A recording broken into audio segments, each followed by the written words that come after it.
আমার ছেলে মেয়ে আত্মীয় স্বজন কাকেও যেন আমার লাশ শুইতে না দেয়। শেষ শেষ দুনিয়াতে আমার আত্মায় কষ্ট পাইবে যে কি করলাম আর কি পাইলাম। আমি মন থেকে দিল থেকে তাদেরকেও অভিশাপ দিই, আমার মতো একদিন যেন তারা এই জায়গায় আসে। এদেরকে সোনার স্বামীসো করে মানে দুধ খাওয়াইছি, এত বেশি ভালোবাসছ না তোমারে, এরা জীবনে বহুত কষ্ট দিব। আজ সেই কথা, তাদের কথাটা আমি অক্ষরে অক্ষরে পাইছি। আমার ভাবিরা কইতো যখন বস্তা বড়ি বড়ি টাকা দিছিলাম তখন মানে সব ঠিক আছে, আচ্ছা বুঝলাম ছেলেরা হইতে পারে, এটা মানি নিলাম। কিন্তু মেয়েরা কেমনে হয়, মেয়েরা কেমনে বাপকে এত অস্বীকার করে? মানে আমার জীবনে এই প্রথম দেখলাম আপনাদের কাছে এবং আইনের কাছে আমি একটা ডায়েরি দিয়ে যাব, এই ডায়েরিটা আপনারা থানায় পৌঁছাই দিবেন, আপনাদের দায়িত্ব, বুঝছেন? এই ডায়েরিতে আমার সব কিছু লেখা আছে, তারা আমার সাথে কি করছে। এই টাকা পয়সাটাই হইল আমার সবচেয়ে জীবনের কাল। ওনাদের গানের উপর আমার উঠাই দিয়ে গেছে, আজ পর্যন্ত দেখতে আসেনি, অন্তত খোঁজটা নেয় না। দেখেন দূরে কথা, খোঁজটা নেয় না। এইটা কি ধরনের ছেলে? এটা কি অশিক্ষিত?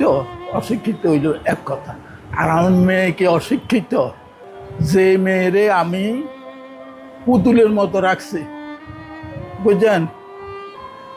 আমি কি তাদের কাছে টাকা পয়সা চাইছি? কিচ্ছু চাইনি, ভালোবাসা চাইছি। যাকে এটা আমার ভাগ্য আছে। আমার জীবনে আমি বহুত বিদেশ করছি, বহুত টাকা কামাইছি, বহুত টাকা খরচও করছি, বুঝছেন? আজ দুরবস্থায় ওনাদের ধারপান্তে পড়িয়েছি, ওনাদের দয়ায়।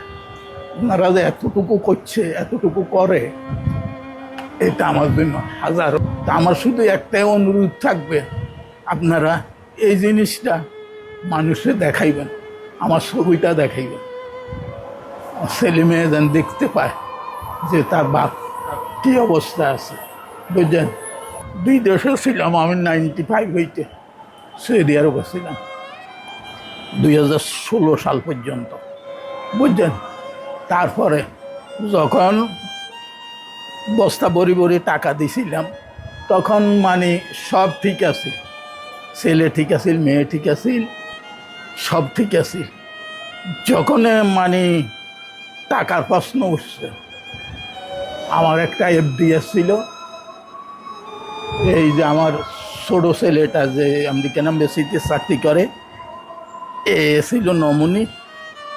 আমি তো সাদা দিলে আমার ছেলে আমার টাকা এই পাইবে না কে পাইবে, এরে করে দিছি। এ টাকাগুলো উঠেই নিয়ে যে গেছে, আজ পর্যন্ত সে আমার সাথে কোনো যোগাযোগ করে না, কোনো যোগাযোগ নাই, বুঝছেন? আমার মেয়ের ইয়েতে আমার টাকা ছিল 20 লাখ টাকা ছিল, এই টাকাটা আমাকে আর দেয়নি, বুঝছেন? আজ পর্যন্ত ফেরত দেয়নি। ওনাদের মাধ্যমে আমাকে প্রথমে মিরপুর ওনাদের যে ইয়ে আছে ওইখানে অনেক দিন আসছিলেন, তারপর হইতে এইখানে।